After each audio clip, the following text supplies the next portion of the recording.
Hello everyone, how's it going? Remember, if you like the content, then like, sub, and share. It helps a great deal. And if you want to support me, the join button and super thanks. So Days Gone. Now, I covered this story before where the director went on kind of a tirade after Days Gone's launch that if you want a sequel, buy the game at full fucking price at day one. Now, I'm one of the people who did buy this game on day one, and granted, it was a really good game. The issue was that it fell victim to the same marketing issues that Prototype and Infamous did. For those who don't know, who are old like me, those were brilliant games. One was made by Sucker Punch, the other one was made by the now debunked Radical Entertainment. But regardless, they were successful games, and they were both superhero games. But because they had two superhero protagonists, a lot of people made unnecessary comparisons between the two. Both games were radically different experience in both tone, atmosphere, narrative direction, everything. But people made the unnecessary comparison between the two because of those kind of cosmetic similarities. And with Days Gone, people made the same comparisons between this game and The Last of Us, despite the fact, again, two very different games. Both of them were zombie apocalypse games, but both characters were radically different. Days Gone is an open world survival game, whereas The Last of Us is more of a linear game. And yeah, the comparisons were just so bad that a lot of people kept comparing Deacon to Joel, despite, again, two very different characters. And it didn't help when this game launched. They had a multitude of technical issues. Textures not loading in correctly, audio sync issues, just everything you can possibly imagine. Think Assassin's Creed Unity or Star Wars Outlaws levels of problems. I haven't played Star Wars Outlaws, but I've seen the issues with that. I did play Assassin's Creed Unity though, so it wasn't as bad as Cyberpunk 2077, but there were a lot of problems that a lot of people were like, this game should have been delayed. But it was a massive success. Apparently it sold 9 million copies. But during this age of the PlayStation 4, Sony was trying to build up their IPs into more than just game IPs. They wanted to have an entire media empire with these things, such as we're seeing that with The Last of Us, with the TV show, which was massively successful. God of War is getting its own TV show. And then we also saw with the Uncharted movie, which I saw and it was just complete crap. But the games are good. Like, Uncharted games are really good. But yeah, so Sony's kind of had this mentality of creating huge IPs that span multiple forms of entertainment. And now they're more focused on live service games, which we've seen how that turned out with Concord. And the next game, which I believe is like a Payday-esque title, Eat the Rich. I believe it's called Fair Square or Fair Game. I don't care enough to give a damn. I'm pretty sure it's going to go on the way of Concord. But yeah, they're kind of focusing on that. Regardless, this game has seen massive success since it launched on Steam. I'm just going to put some random thing there.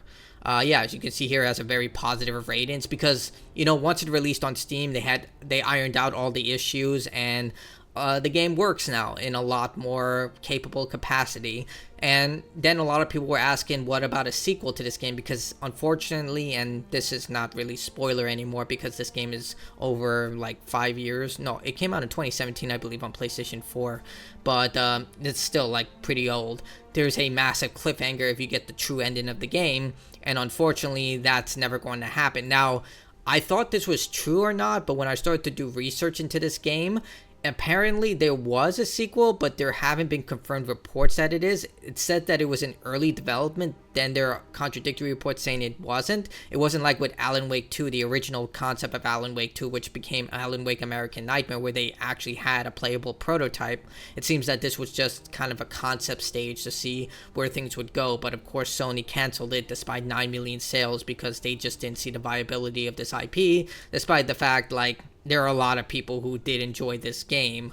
And now the Days Gone director is on another tirade. Kind of sad that Deke has been reduced to promoting other games. Well done, Ben Studio. Way to protect your legacy. So Astro just recently launched. It has a lot of critical and commercial success behind it. A lot of people are liking this game. I want to play it, but I'm busy with Warhammer. I kind of play one game at a time now instead of playing a bunch. Try to 100% and do a review. But with this, like, Astrobot is like a love letter to all Sony IPs. They even have IPs that are no longer exclusive to Sony, like Spyro the Dragon and Crash Bandicoot, but they have a lot of love letters to Sony IPs in this game.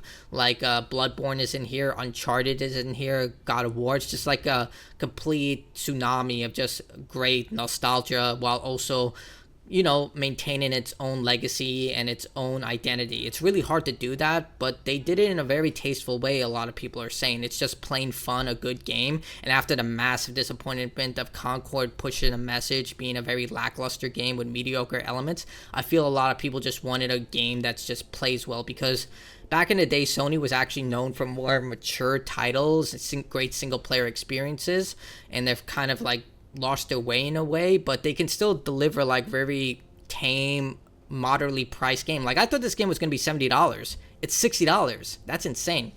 But yeah, we also see this, which is not that great of a thing. Ha ha ha, he's responding to this. Calm down, brother. It's not because Sony doesn't have the prestige in producing Days Gone 2 that you need to be harsh with the entire studio like that, which is absolutely right. Like, they just wanted to put a love letter to Days Gone, and it just seems like it's a really just, saying, hey, look at this, congratulations on your launch. And this isn't anything new. Like, other studios have done this, like, I should have put this up here. I'm going to cut it. But I'm talking about, like, a lot of studios come out when there's a big release, and they show their support by these really cool art pieces. To me, this is one of the cool things about big game releases. Like, you see studios supporting one another, and it's not only between studios under the same umbrella. This was one of my favorite images of when Final Fantasy VII Remake launched for the first time, and you had the Doom Slayer with the Crucible Blade looking out at, Hell's, I forgot what this is. It's been so long since I played Doom Eternal. But yeah, it's just like something that a lot of developers do to showcase support for other big game releases. So it's a really upsetting to see this guy like kind of treating it like it's an insult. Haha, I see my character reduced to a cartoon show promoting some small game and I'm being harsh. Sit down, my brother, adults are talking. Like, that's a really jaded response.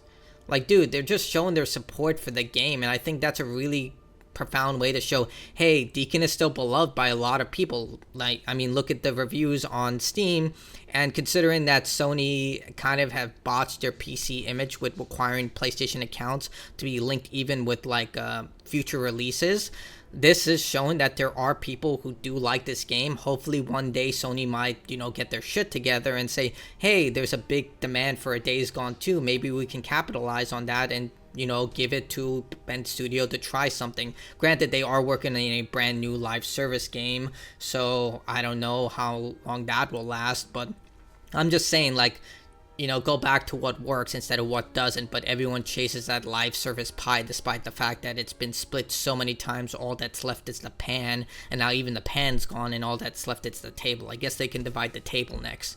But I just think that this is very tasteless of the way the guy's acting. Like, it's just like you're souring what would be a very joyous day for a game that a lot of people like and making it about yourself. It's not really a good image on you, and you attacking other people, especially people who just want to see games succeed. I don't think anyone wanted to see Days Gone like fail. Maybe there are some people, but based on reception and reviews, a lot of people did like this game after they ironed out the problems.